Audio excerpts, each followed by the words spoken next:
The Winter of Silence, Eastern Washington, 1883.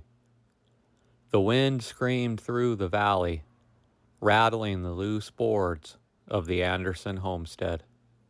Snowflakes as fine as ground bone whirled in ghostly columns across the barren land, blanketing the fields where, in warmer months, wheat once swayed in golden ripples. Inside the small log house, the fire snapped in the stone hearth, casting flickering shadows against the rough-hewn walls. Eric Anderson sat at the table, his calloused hands wrapped around a tin cup of coffee that had long since gone cold. His eyes, weary and bloodshot, flickered towards the corner of the room where his wife, Ingrid, sat in her rocking chair. She had been silent for hours, her bony hands clutching at the woolen shawl draped over her shoulders. Her dark eyes, once lively and sharp, stared into the fire as if it held secrets only she could see.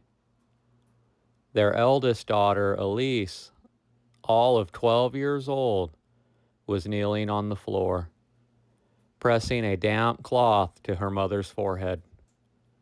She had learned, through quiet desperation of experience, that this was all she could do when these spells came.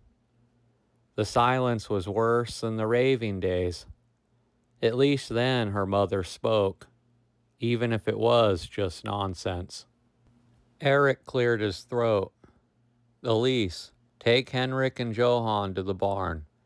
See that the cows haven't gone cold. The girl hesitated at first, glancing at her mother before nodding. She rose, dusting the ash from her faded skirt, and took her younger brothers by the hands.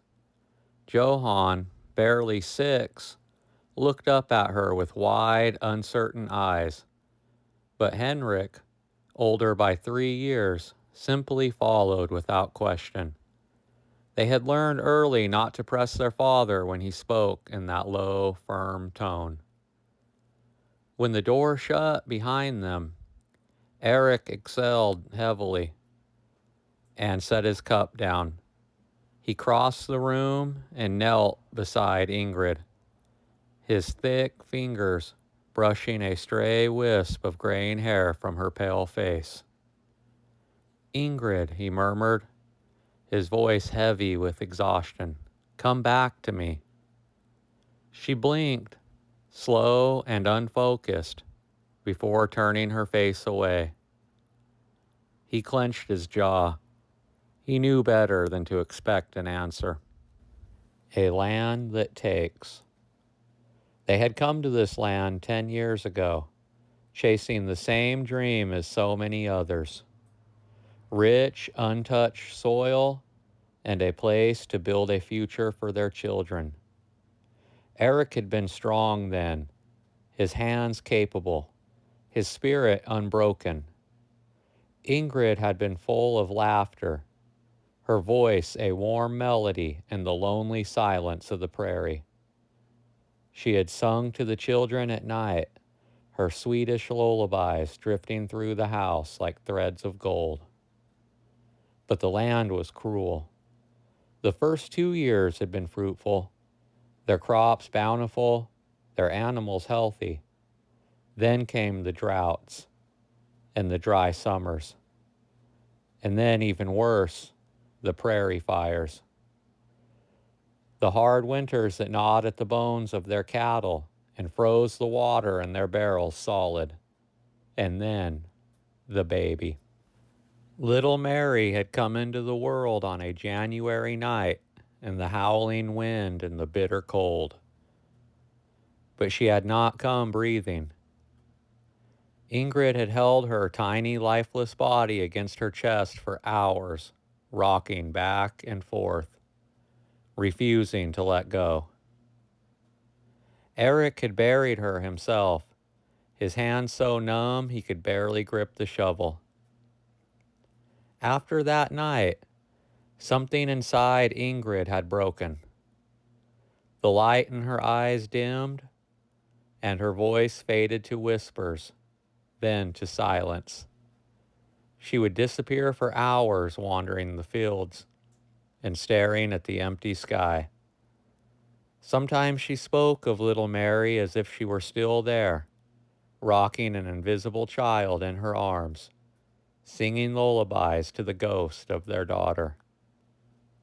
Other times she was locked in a wordless grief, her body present, but her soul somewhere far beyond Eric's reach.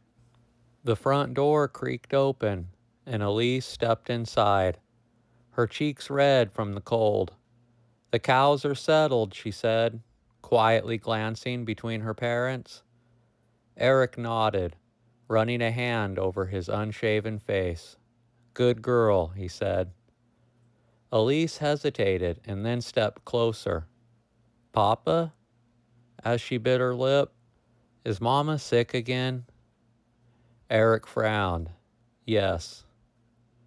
Elise looked at her mother, her small fingers curling into fists.